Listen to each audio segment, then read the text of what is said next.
Assalamualaikum warahmatullahi wabarakatuh. Pemirsa Jurnal 9 Siang kembali hadir menyapa Anda tentunya dengan beragam informasi aktual dan berimbang selama 60 menit ke depan.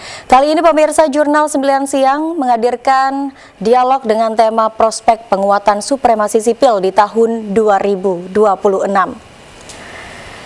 Pemirsa, memasuki tahun 2026, demokrasi Indonesia kembali diuji. Catatan akhir tahun 2025 dari berbagai elemen masyarakat sipil menunjukkan bahwa supremasi sipil belum sepenuhnya kokoh. Tekanan terhadap kebebasan berekspresi, kebebasan pers, hingga pembela hak asasi manusia masih terus terjadi. Di saat yang sama, pemirsa, wacana pilkada yang kembali dipilih oleh DPRD kembali memunculkan perdebatan. Di sisi lain, disebut sebagai solusi efisiensi, namun di sisi lain juga dinilai sebagai menggerus kedaulatan rakyat dan bahkan menjadi pemicu kontrol publik terhadap kekuasaan. Dan sebelum kita nanti akan membahas informasi atau dialog prospek penguatan supremasi sipil di tahun 2026 ini, kami akan menyapa terlebih dahulu narasumber kita yang sudah bergabung melalui Zoom meeting pada siang hari ini. Ada dari Sekjen Aliansi Jurnalis Independen atau AJI, Bapak Bayu Wardana. Assalamualaikum Bapak, selamat siang. Waalaikumsalam, selamat siang Mbak. Alhamdulillah, gimana kabar hari ini Pak? Sehat kah?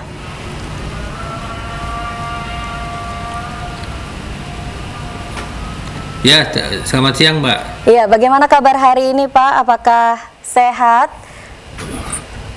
Baik, sehat jiwa raga. Sehat jiwa raga. Baik Bapak, nanti kita sebelum membahas tema siang hari ini yaitu prospek penguatan supremasi sipil di tahun 2026 dan tentunya dengan kejadian atau fenomena yang ada pada hari ini. Sebelum nanti kita akan membahas lebih lanjut dan kita akan menyaksikan terlebih dahulu tayangan berikut ini. Atas nama Gerakan Warasi Bangsa, saya mengucapkan selamat tahun baru 2026. Semoga tahun ini akan membawa kebaikan bagi bangsa Indonesia. Sebagaimana kita ketahui, Gerakan Nurani Bangsa adalah forum bagi para sesepuh dan tokoh bangsa yang telah mengikuti perjalanan panjang bangsa ini. Sebagian dari kami lahir pada masa awal kemerdekaan Indonesia, bahkan sebelum proklamasi kemerdekaan. Karena itu, kami tentunya memiliki pemahaman dan keterikatan yang dalam atas bangsa dan negara ini. Dalam konferensi pers, Gerakan Nurani Bangsa menyampaikan 8 poin pesan kebangsaan sebagai sikap moral terhadap kondisi demokrasi dan kehidupan bernegara saat ini. Pesan pertama, menekankan pentingnya menjaga demokrasi sebagai manifestasi kedaulatan rakyat melalui penegakan hukum dan penghormatan terhadap hak asasi manusia. GNB juga menegaskan rakyat harus diberi ruang sebesar-besarnya untuk memilih pemimpin daerah secara langsung sesuai dengan amanat konstitusi. Pesan kedua, menyoroti pentingnya menjaga supremasi sipil sebagai pilar demokrasi dan amanat reformasi. Seluruh elemen bangsa diminta menjalankan peran secara proporsional. Kepolisian diminta fokus pada tugas keamanan dan penegakan hukum. Sedangkan TNI diharapkan tetap menjalankan fungsi utamanya dalam menjaga kedaulatan dan pertahanan negara. Pesan ketiga, menekankan agar seluruh agenda berbangsa dan bernegara berorientasi pada kemaslahatan rakyat serta keberlanjutan masa depan bangsa. Terima kasih Mas Pika. Assalamualaikum warahmatullahi wabarakatuh. Pesan keempat dan kelima ditujukan kepada Presiden dan jajaran pemerintahan agar kebijakan publik difokuskan pada pemenuhan hak dasar warga negara. Hak dasar tersebut meliputi akses pendidikan, layanan kesehatan, serta penyediaan lapangan pekerjaan yang layak. GNB juga menekankan pentingnya perlindungan kekayaan alam dan kelestarian lingkungan, serta penegakan hukum terhadap pihak-pihak yang merusak alam. Dalam pesan ke-6, GNB mengingatkan agar kebebasan berpendapat, berekspresi, dan kebebasan pers terus dilindungi sebagai hak konstitusional warga negara. Melindungi segenap GNB juga menyoroti masih adanya teror dan intimidasi terhadap jurnalis, akademisi, dan aktivis yang kritis terhadap kebijakan publik. dan ikut melaksanakan ketertiban Pesan ke-7 menyinggung situasi di Papua dan Aceh. perdamaian GNB mengajak seluruh pihak membangun kedamaian yang adil dan setara dengan tetap menghormati nilai-nilai lokal serta menjaga lingkungan hidup. Sedangkan pesan ke-8 menekankan agar nilai-nilai agama, Pancasila, dan Undang-Undang Dasar 1945 menjadi landasan dalam setiap kebijakan dan tindakan penyelenggara negara. Langsung berkomunikasi langsung menemui Pak Presiden di istana gitu, seperti yang kemarin. Dengan kesadaran kolektif, komitmen bersama, dan itikat baik untuk selalu memperbaiki kehidupan bangsa, semoga semua kita senantiasa dalam rahmat dan berkat-Nya. Jakarta, 13 Januari 2026, Gerakan Nurani Bangsa. Rangka misalnya langsung menolak untuk Gerakan Nurani Bangsa berharap 8 pesan kebangsaan ini dapat menjadi pengingat moral bagi para pemimpin dan penyelenggara negara dalam menjalankan amanah negara. Nah itu Dari Jakarta, Tim TV9 melaporkan. ini juga soal Ya pemirsa, itu tadi tayangan dari tema kali ini, yaitu prospek penguatan supremasi sipil di tahun 2026. Nanti sebelum kita akan melanjutkan pembahasan tentang tema hari ini, saya akan menyapa terlebih dahulu narasumber kita yang sudah bergabung juga di Zoom meeting pada siang hari ini. Ada dari Direktur Imparsial Pembela HAM, Pak Ardi Manto Adiputra. Selamat siang, Assalamualaikum Pak. Selamat siang. Bagaimana kabarnya hari ini Pak? Apakah sehat? Baik, sehat. Baik, Alhamdulillah ya. Pak Ardi dan Pak Bayu, dari tayangan tadi, saya mau bertanya terlebih dahulu kepada Pak Ardi Manto Adiputra ini ya, sebagai Direktur Imparsial Pembela HAM. Jadi Gerakan Nurani Bangsa dalam pesan awalnya 2026 menekankan bahwa pentingnya mengembalikan negara pada nilai-nilai keadilan, kemanusiaan, dan supremasi sipil. Namun dari sudut pandang HAM terlebih dahulu nih, sejauh mana pesan moral ini relevan dengan kondisi bangsa saat ini, Pak? Ya, tentu hal itu merupakan suara yang dihimpun, masukan yang dihimpun oleh Gerakan Nurani Bangsa berdasarkan kondisi faktual yang terjadi hari ini di masyarakat, di mana kita mencatat juga bahwa berbagai peristiwa hak asasi manusia yang terjadi di masa lalu itu tidak terselesaikan, sementara pada hari ini kemudian kembali bertambah, kembali berulang tanpa juga ada proses penyelesaian yang memadai, tanpa ada upaya untuk tidak mengulangi hal tersebut, tanpa ada upaya yang memadai untuk menghentikan penderitaan korban. Nah, ini suara-suara yang ditangkap tentunya oleh berbagai tokoh, termasuk diantaranya Gerakan Nurani Bangsa tentunya, agar Indonesia, agar pemerintah itu memberikan perhatian yang lebih serius, memberikan kebijakan yang lebih nyata, yang lebih konkret, agar kebebasan sipil, agar hak asasi manusia, agar partisipasi publik, agar berbagai kebijakan yang diemban, yang diamanahkan kepada para pemimpin kita itu betul-betul dijalankan sebagaimana mestinya, gitu ya. Kebijakan yang berpihak kepada rakyat, pengaturan keuangan atau pengelolaan keuangan negara yang bebas dari praktik-praktik korupsi, gitu ya, dan juga ekspresi publik dalam mengkritik, dalam memberikan masukan kepada berbagai pemangku kepentingan, pemerintah, pejabat, itu juga dilindungi. Jadi tidak ada diancam, tidak ada dibatasi atau dibungkam publik ketika memberikan masukan atau kritikan kepada para penguasa, begitu Mbak.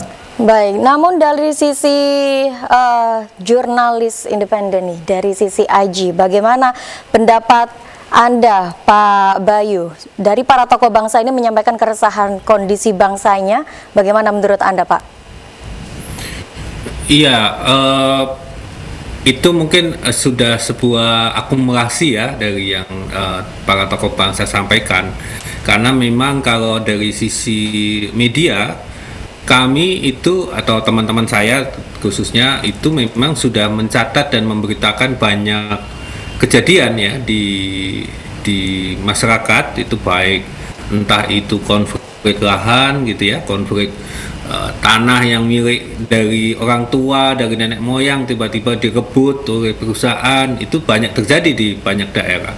Atau konflik kalau di perkotaan pada masalah yang hal yang sering terjadi kita lihat di berita, mamanya bagaimana pengelolaan MBG atau makan bergizi gratis yang kacau di mana-mana dan sebagainya. Jadi atau pelanggaran hak asasi yang manusia yang ada sekian, teman-teman mencatat kemarin ada sekitar 600-an atau bahkan ada data lain mengatakan hampir 1000 itu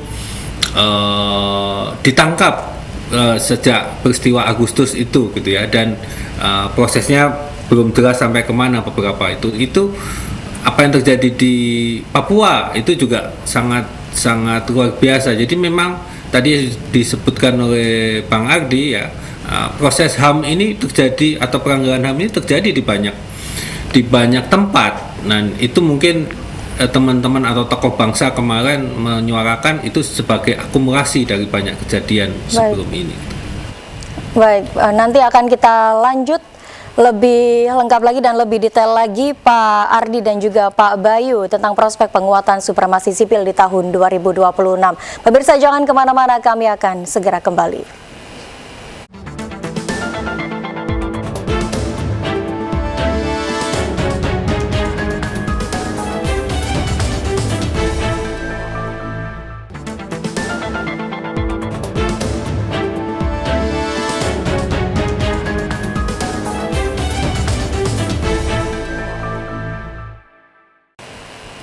Terima kasih pemirsa, Anda masih bersama kami dalam Jurnal 9 Siang. Masih membahas seputar prospek penguatan supremasi sipil di tahun 2026.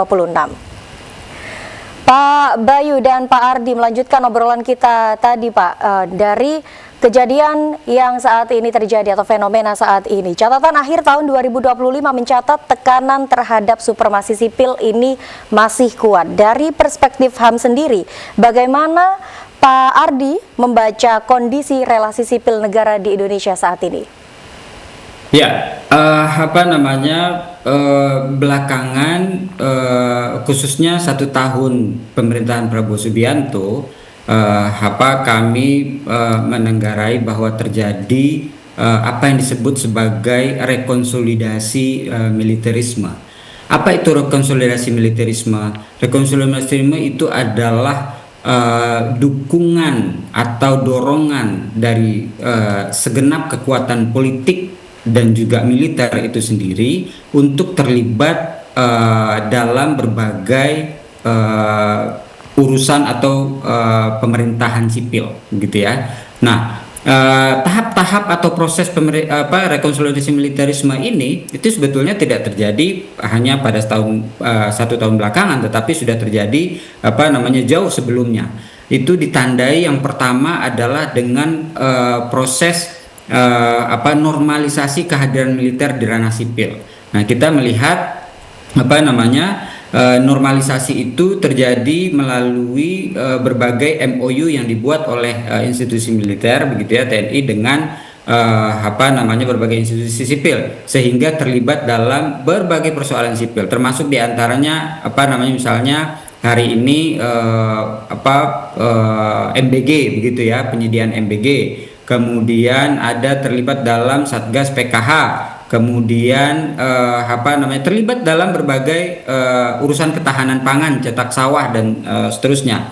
Nah, jadi publik dibuat seolah-olah normal kehadiran militer dalam berbagai ranah sipil. Dan yang kedua, kemudian melalui pengisian jabatan sipil yang itu di luar oleh militer aktif, yang itu di luar diatur dari Undang-Undang TNI itu sendiri, seperti misalnya Direktur Utama Bulog misalnya yang sudah diprotes oleh berbagai kalangan masyarakat ketika penunjukan militer aktif menjabat di Rut Bulog. Nah, kemudian yaitu melalui penguatan kewenangan militer melalui revisi Undang-Undang TNI yang terjadi di akhir 2024 atau 2025, yaitu Undang-Undang Nomor 3 tahun 2025 ya, revisi Undang-Undang TNI. Nah, ini memberikan landasan legal bagi militer itu untuk terlibat dalam berbagai urusan sipil. Nah, relasi sipil militer belakangan ini memang kami nilai cukup problematik di Indonesia. Kenapa? Karena para pemegang kekuasaan politik itu mencoba menarik-narik militer, mencoba melibatkan militer untuk mensukseskan, mendukung program politik pemerintah, begitu ya. Nah, sementara berbagai persoalan itu terjadi di lapangan, persoalan kekerasan, persoalan ketidakprofesionalan, gitu ya. Sehingga apa yang kita khawatirkan ini terjadi lagi seperti masa Orde Baru, 32 tahun Orde Baru menggunakan kekuatan ABRI pada saat itu sebagai penopang kekuasaannya, pelanggaran hak asasi manusia terjadi. Tata kelola pemerintahan itu dikelola secara tidak profesional, berbagai kasus penyimpangan, korupsi ya, KKN begitu terjadi secara masif. Nah, ini yang kita khawatirkan dan juga saya kira perlu menjadi concern dari berbagai tokoh bangsa begitu ya di Indonesia, yaitu penguatan peran militer dalam ranah sipil di Indonesia. Baik Pak, dari yang dikatakan oleh Pak Ardi tadi, ini kita beralih ke sisi media atau jurnalis ini. Dalam catatan akhir tahun AJI 2025, akhir tahun kemarin ya, kebebasan pers ini disebut masih menghadapi ketekanan. Dan bagaimana memangnya proses atau potret kebebasan pers di Indonesia hari ini, Pak? Iya, di catatan kami di tahun 2025 ada 89 kasus ya kekerasan yang dialami oleh jurnalis dan media ya.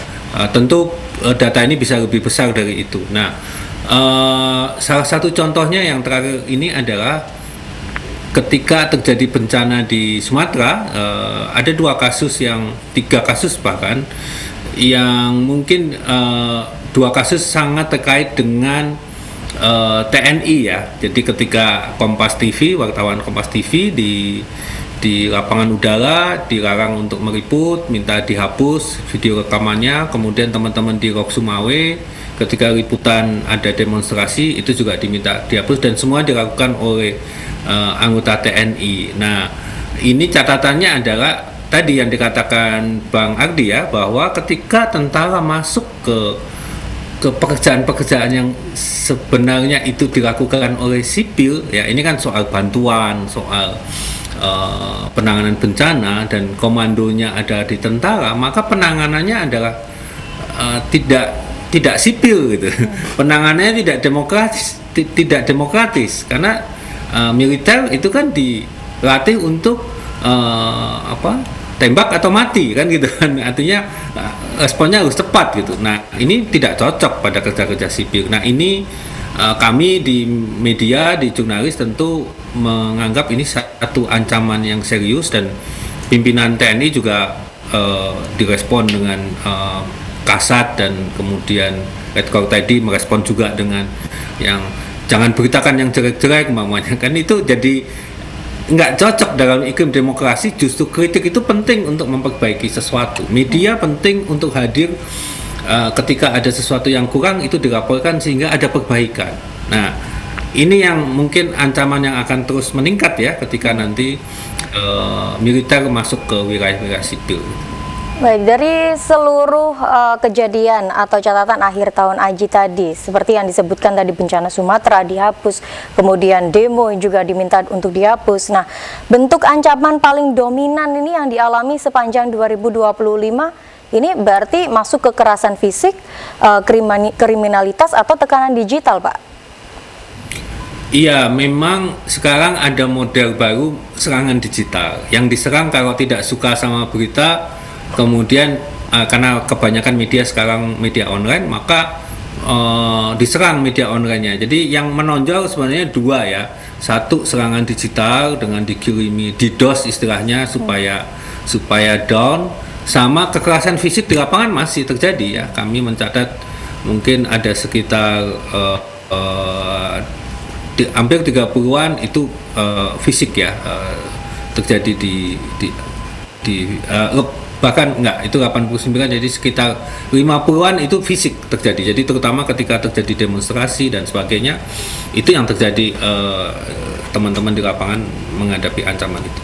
Oke, berarti memang masih terus bisa bertambah hal itu ya Pak ya, kalau tidak segera ditangani, begitu ya. Dan dari sepanjang 2025, Imparsial ini mencatat sebagai kasus intimidasi terhadap aktivis dan pembela HAM. Nah, ini memangnya apa sih Pak Ardi pola utama yang paling mengkhawatirkan dari kejadian ini?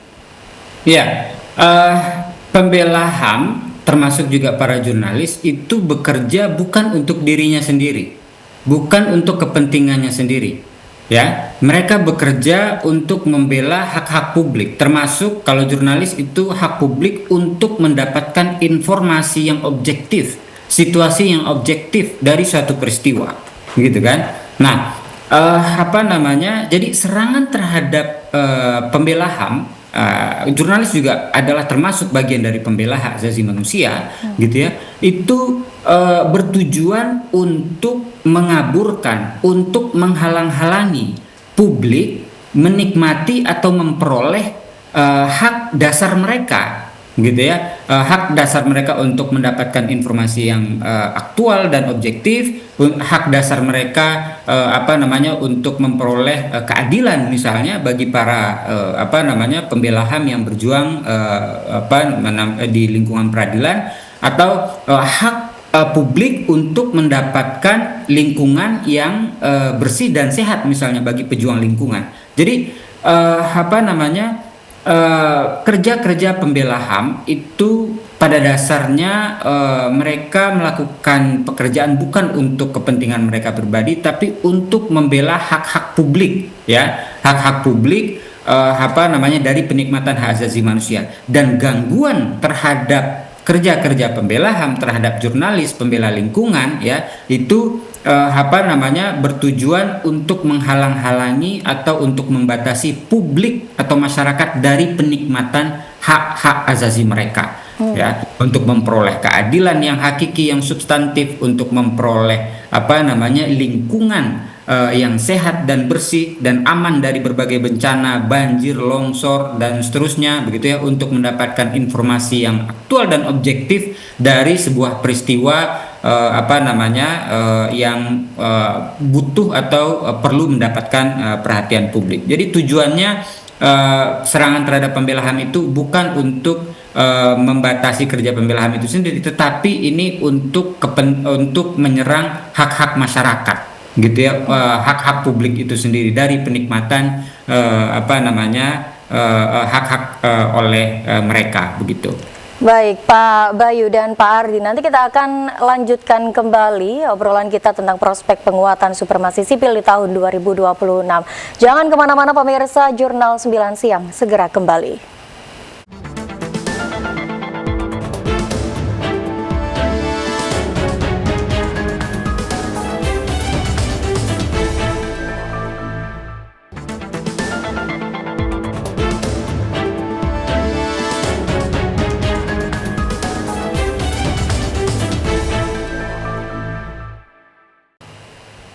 Terima kasih pemirsa, Anda masih bersama kami dalam Jurnal 9 Siang.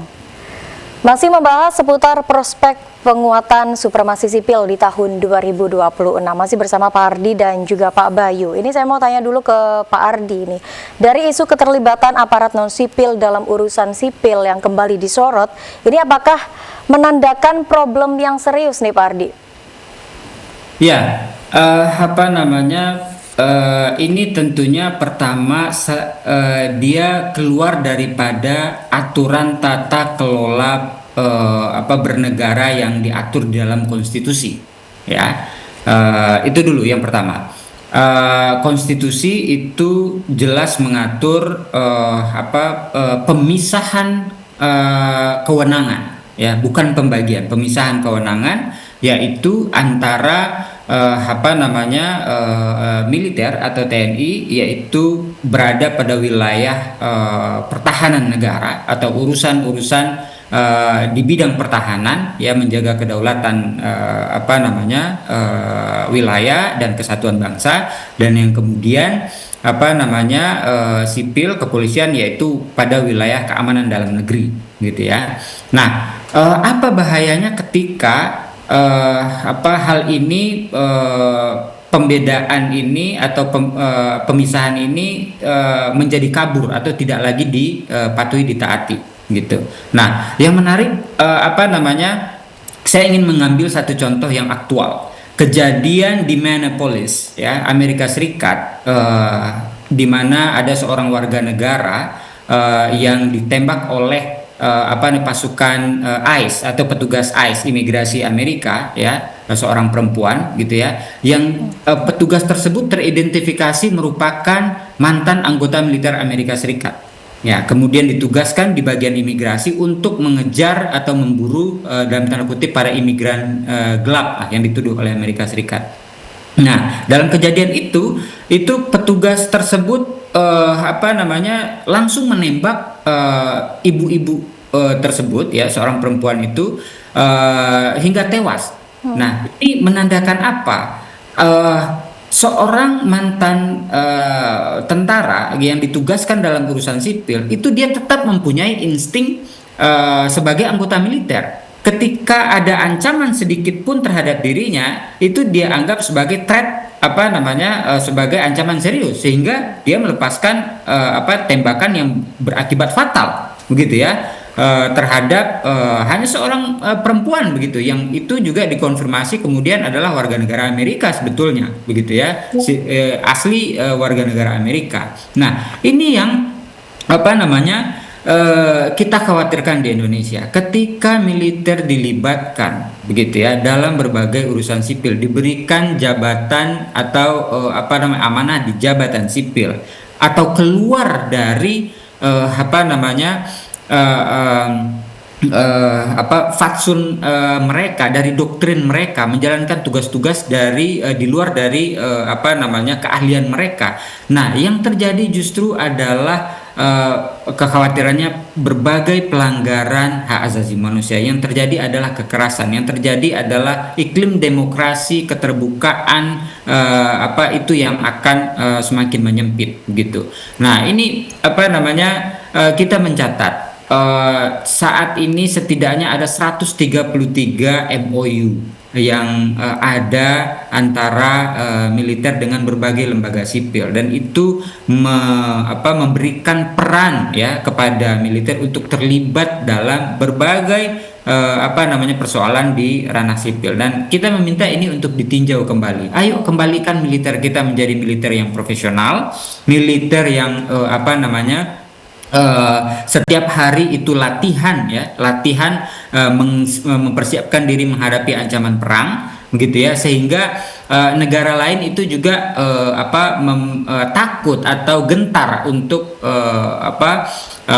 menyerbu Indonesia atau menyerang Indonesia. Tidak seperti kejadian Venezuela kemarin, karena militernya terlibat dalam berbagai urusan sipil, akhirnya Amerika dengan sangat mudah, begitu ya, melakukan serangan terhadap dan juga penculikan terhadap Presiden Venezuela. Kita tidak ingin itu terjadi di Indonesia tentunya. Baik, tadi mengutip dari iklim demokrasi yang semakin menyempit. Nah, itu wacana pilkada lewat DPRD ini juga saat ini menuai kritik, Pak, dari berbagai komunitas pers. Nah, Mengapa isu ini penting juga untuk kebebasan pers, Pak Bayu? Ya, ya sebenarnya pilkada itu merebut hak ini ya, hak pemilih, hak masyarakat untuk memilih siapa pemimpinnya pada tingkatan kecil di Kotamadya atau di kabupaten sampai ke tingkatan gubernur. Karena dengan begitu kan kita bisa lihat dengan mudah saja ya, partai pemenang di DPRD belum tentu jadi pemenang di bupati kan gitu, karena tentu ada masalah popularitas, masalah integritas, rekam jejak calon bupati dan sebagainya. Itu sangat penting buat masyarakat, dan kita muncul di beberapa tahun terakhir champion-champion ya, yang kemudian dia bisa membangun wilayahnya dengan baik. Tetapi kalau dikembalikan ke DPRD, maka yang akan terjadi ya siapapun pemenang partainya pasti itu dari partai itu yang akan jadi bupati kan gitu, dan itu menghilangkan juga hal yang lain, umpamanya calon independen umpamanya yang tidak berpartai, yang dia didukung oleh kuat masyarakat. Nah ini hak-hak yang semacam ini dirampas ya kalau ini terjadi ya, masyarakat tidak punya. Itulah kemudian media sebenarnya memberitakan apa yang menjadi keresahan masyarakat. Media ini kan cerminan dari apa yang dirasakan, diaspirasikan oleh masyarakat. Jadi kalau di media banyak mengangkat itu ya karena masyarakatnya maunya begitu gitu. Kira-kira begitulah. Jadi masyarakat tidak ikhlas, atau rakyat atau pemilih itu tidak ikhlas kalau kemudian haknya yang hanya 5 tahun sekali setelah itu dia ditindas lagi gitu ya, itu diambil juga di saat seperti ini begitu. Baik Pak Bayu, kalau tadi seputar DPRD juga yang pilkada lewat DPRD sehingga tidak adil juga bagi masyarakat. Nah ini, apakah pemilihan kepala daerah oleh DPRD juga nanti akibatnya mempersempit akses informasi publik dan kontrol media juga, Pak? Oh ya itu sudah pasti terjadi ya. Jadi kita bisa bayangkan umpamanya seorang calon kemudian dipilih oleh DPRD, maka dia akan hanya atau memperhatikan anggota DPRD karena mereka yang memilih. Akan berbeda ketika umpamanya seorang bupati yang dipilih langsung oleh masyarakat, ketika dia mau maju lagi yang kedua kalinya, dia akan memperhatikan bagaimana komunikasi dengan masyarakatnya. Nah, sehingga dia akan lebih terbuka, lebih transparan. Tetapi kalau saya umpamanya dipilih oleh DPRD, peduli amat dengan warga saya. Yang penting saya baik-baik sama DPRD supaya nanti di berikutnya saya dipilih, kan logika sederhananya begitu saja gitu ya. Saya pokoknya melayani DPRD saja, ngapain saya perhatikan pembangunan dan sebagainya, karena toh mereka nggak memilih saya. Kira-kira begitu lah. Jadi Baik. itu juga akan ngapain juga saya bicara ke media, karena saya tidak perlu komunikasi dengan masyarakat. Baik, kalau dari sudut pandang HAM sendiri Pak Ardi, apa resiko terbesar dari pilkada yang dipilih oleh DPRD nantinya? Ya, yang pertama itu merupakan pencabutan terhadap hak rakyat untuk berpartisipasi secara langsung dalam proses politik. Ya, dalam proses politik, yaitu memilih siapa yang akan menjadi pemimpin mereka di daerah, gitu ya. Nah, yang kedua itu seperti yang dikatakan Pak Bayu tadi, ini rakyat publik ya di satu daerah itu juga akan tidak memiliki hak tagih, tidak memiliki bisa menagih janji-janji kampanye politik ya. Sementara itu adalah bagian dari proses politik ketika kalau melalui pemilihan langsung yang ditawarkan oleh kandidat atau calon tertentu kepada publik atau masyarakatnya gitu. Sehingga kalau itu tidak direalisasikan, janji-janji itu tidak ditunaikan, nah kemudian rakyat berhak untuk mengkoreksi atau menagih janji tersebut begitu. Nah, ini alasan pemerintah itu mengatakan bahwa pemilihan kepala daerah secara langsung itu costly, itu juga sejatinya adalah perilaku dari elit politik itu sendiri yang menghalalkan berbagai cara, yaitu menggunakan politik uang, ya, menggunakan sumber daya yang besar gitu untuk menang dalam kontestasi pilkada, bukan mengandalkan catatan track record, bukan mengandalkan rancang bangun program yang betul-betul berpihak kepada publik, yang betul-betul dirasakan oleh publik, sehingga mereka kemudian terpilih. Potensial untuk terpilih itu jauh lebih besar. Elit politik yang mengajarkan atau yang membuat ongkos pilkada itu menjadi mahal, bukan masyarakat itu sendiri, bukan publik itu sendiri, begitu. Jadi hak publik dalam satu sisi untuk memilih, untuk berpartisipasi aktif dalam proses politik itu dicabut, itu dirampas gitu ya oleh elit politik, partai politik yang mengusulkan pilkada melalui DPR, dan sekaligus juga masyarakat atau publik itu akan dijauhkan dari pemimpinnya karena ini sudah dikanalisasi melalui segelintir elit di DPRD, karena mereka lah yang nanti akan memilih kepala daerahnya atau pemimpin di daerahnya. Jadi ini sangat sebetulnya berimplikasi terhadap hak asasi manusia dan penikmatan hak asasi yang lain. Berarti artinya pemilihan pilkada ini lewat DPRD nanti juga akan berpotensi ya Pak untuk memperlemah prinsip partisipasi dari publik dan kedaulatan rakyat, begitu Pak Ardi? Ya, partisipasi publik itu secara nyata dilakukan melalui proses yang disebut dengan pemilihan umum atau pilkada. Itu adalah partisipasi publik yang paling nyata, yang paling konkret, begitu ya. Nah, selain itu partisipasi publik juga dalam bentuk misalnya hearing, dengar pendapat, ya, menerima masukan dari berbagai tokoh masyarakat, itu adalah turunan. Tetapi yang paling esensial saja, gitu ya, yaitu memilih pemimpin daerahnya itu saja sudah dicabut. Bagaimana dengan partisipasi yang lain? Apakah suara masyarakat kemudian akan didengar? Apakah kemudian pemimpinnya akan melakukan hearing, ya, dengar pendapat dengan publik, dengan masyarakatnya? Itu semakin tergerus, saya yakin gitu. Baik, Pak Ardi dan Pak Bayu, nanti kita akan lanjutkan obrolan kita pada siang hari ini. Dan tentunya pemirsa jangan kemana-mana, Jurnal 9 Siang segera kembali.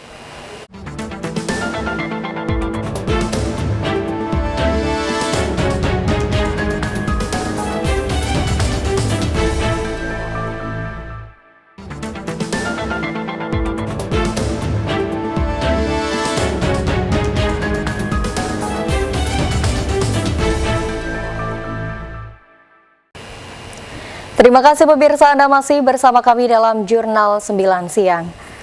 Masih membahas seputar prospek penguatan supremasi sipil di tahun 2026.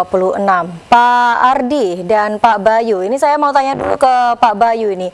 Ini kan menyongsong tahun 2026 ya Pak ya. Memangnya apakah ada agenda utama dari AJI untuk memperkuat kebebasan pers dan di ruang sipil tersendiri Pak? Ya, yang sedang berjalan kami itu bersama tentu dengan masyarakat sipil yang lain, kami melakukan uji material ya atau judicial review untuk beberapa undang-undang. Salah satunya adalah Undang-Undang Perlindungan Data Pribadi agar jurnalisme juga dilindungi, tidak dilepaskan dari tuntutan hukum. Kedua juga kita juga dengan Bang Ardi juga dengan teman-teman imparsial kita sedang menggugat Undang-Undang TNI ya. Itu salah satu yang sedang dilakukan. Yang kedua, bagaimana supaya kebebasan pers itu lebih kuat adalah para pelaku kekerasan pada jurnalis itu harus dihukum. Karena yang terjadi sekarang ini dibiarkan, diabaikan. Ketika kami melapor ke aparat keamanan itu diabaikan karena dalam undang-undang pers itu ada ketentuan pidananya kalau dia menghalang-halangi, hanya umpamanya mengambil kamera atau ponsel atau menghalang-halangi untuk liputan, itu ada pidananya maksimal 4 tahun kalau tidak salah di undang-undang. Nah, itu proses itu tidak pernah atau jarang sekali terjadi. Kalau mau dihentikan, hukum para pelakunya, ya kan, baik siapapun itu ya. Yang kedua, kenapa kami melakukan uji materi Undang-Undang TNI, karena supaya salah satunya adalah soal peradilan militer. Jadi kalau militer melakukan kekerasan pidana termasuk menghalang-halangi jurnalis, itu ya di pengadilan umum, bukan di pengadilan militer, supaya bisa disaksikan. Itu yang sedang kita upayakan supaya teman-teman jurnalis di lapangan dilindungi. Selama pelakunya tidak dihukum, itu akan terjadi terus. Baik, kalau dari sisi penegakan HAM nih, ini apakah ada langkah konkret yang seharusnya dilakukan pemerintah untuk memulihkan kepercayaan publik terhadap penegakan HAM tersendiri, Pak Ardi?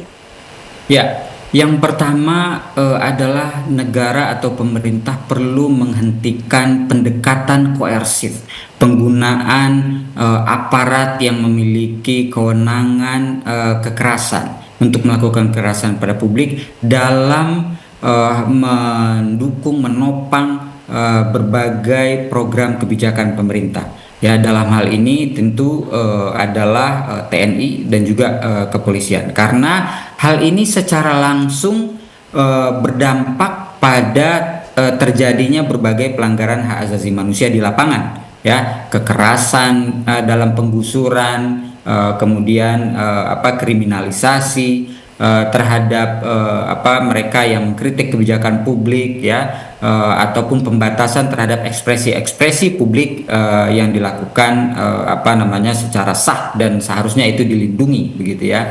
Nah, yang kedua adalah pemerintah perlu meninjau kembali berbagai aturan hukum, ya, yang itu selama ini sering dijadikan alat untuk membungkam para atau publik atau masyarakat dan pegiat hak asasi manusia, gitu ya, melalui upaya kriminalisasi. Ini aturan-aturan seperti ini KUHP baru sudah berlaku, gitu ya, dan baru saja berlaku, kemudian sudah ada kelompok masyarakat sipil yang mengajukan judicial review ke Mahkamah Konstitusi, dan ini Mahkamah Konstitusi saya kira juga perlu mendengar, begitu, melihat dengan cermat apakah KUHP baru, pasal KUHP baru itu dapat mengancam kebebasan sipil. Nah, aturan hukum yang berpotensi untuk melemahkan supremasi sipil ini perlu dibatalkan, ini perlu ditinjau ulang agar partisipasi publik itu tidak terhalangi oleh aturan-aturan yang sifatnya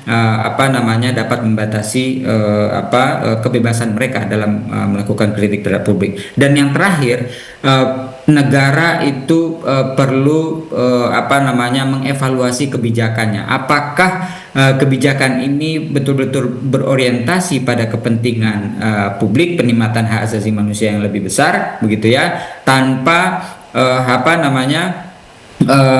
dengan berpikir jangka panjang. Baik. Ya, apakah pembukaan lahan baru, misalnya hutan, pembukaan hutan dan sebagainya, ya mungkin itu menguntungkan secara ekonomi, tetapi secara dalam jangka panjang itu dapat merusak penikmatan hak publik untuk dapat menikmati udara yang bersih, lingkungan yang bersih misalnya, dan bahkan terbebas dari ancaman bencana alam atau bencana ekologi yang disebabkan oleh lalainya negara atau pemerintah mengantisipasi kebijakan tersebut, begitu. Ya, kalau dari pesan Pak Ardi sendiri untuk publik terhadap penegakan HAM dan juga untuk pemerintah apa, Pak? Sedikit saja, Pak. Kepada publik, ya. Ya. Nah, kepada publik atau masyarakat, kita tidak boleh berhenti untuk menyampaikan aspirasi kita, untuk menyampaikan suara-suara hati nurani kita, ya, karena hal ini meskipun kecil, kita hanya mulai dari diri kita sendiri, lingkungan kita sendiri, tetapi itu jangan jangan pernah berpikir ini tidak akan berdampak. Ini didengar, ini dicatat, gitu ya, oleh algoritma oleh pemerintah, ketika itu menjadi satu perhatian yang besar bagi publik, itu tentu akan memberikan tekanan kepada penguasa, kepada pemerintah agar kebijakan tersebut berubah, agar keinginan atau aspirasi publik itu dipenuhi. Jadi kita tidak perlu takut, kita tidak perlu khawatir bahwa hari ini ada satu tren no viral no justice begitu ya. Sampaikan, ikut berpartisipasi dalam menyuarakan ketidakadilan yang terjadi di Republik ini. Itu. Baik, kalau dari sisi jurnalisme ini, apakah ada pesan untuk para jurnalis dan media serta masyarakat agar tetap berani menjaga demokrasi di supremasi saat ini, Pak? Pak Bayu. Iya, untuk masyarakat dulu ya, masyarakat saya kira kita masyarakat harus terus bersuara, jangan lelah untuk bersuara. Kalau kita bicara tadi soal pilkada, saya yakin mayoritas tetap ingin pemilihan langsung. Suarakan itu semua di media sosial, di ruang digital, atau dalam ruang-ruang yang offline. Datangin DPRD, datangin bupati, wali kota, sampaikan aspirasi teman-teman bahwa tunjukkan bahwa kita tidak setuju dengan itu, ataupun sampaikan ke banyak pihak gitu ya. Lalu untuk jurnalis, saya kira media jangan takut untuk memberitakan apa yang dirasakan oleh masyarakat ya. Media dan jurnalis adalah penyambung lidah masyarakat, aspirasi masyarakat. Jadi lebih banyak melakukan liputan berita-berita apa yang menjadi konflik, aspirasi, apa yang terjadi di masyarakat. Jangan takut untuk selalu disuarakan dengan berbagai cara. Kalau tidak bisa dimuat di media ini, pindah ke media lain atau sampaikan ke ini dan sebagainya. Itu harus tetap terus memberitakan fakta. Baik, terima kasih Pak Bayu dan Pak Ardi atas insight yang luar biasa. Dan tentunya bagi masyarakat juga nanti kalau saya tadi sudah saya rangkum ya, berarti pesannya yaitu bijaklah bermedia dan berani berbicara dan sampaikan apa yang terjadi sebenarnya di lapangan. Tentunya pemirsa, obrolan kita siang hari ini sekaligus menutup jumpa kita pada Jurnal 9 Siang edisi hari ini. Saya Kuria ini bersama kru yang bertugas pamit undur diri. Wallahul muwaffiq ila aqwamit thoriq. Wassalamualaikum warahmatullahi wabarakatuh. Selamat siang dan sampai jumpa.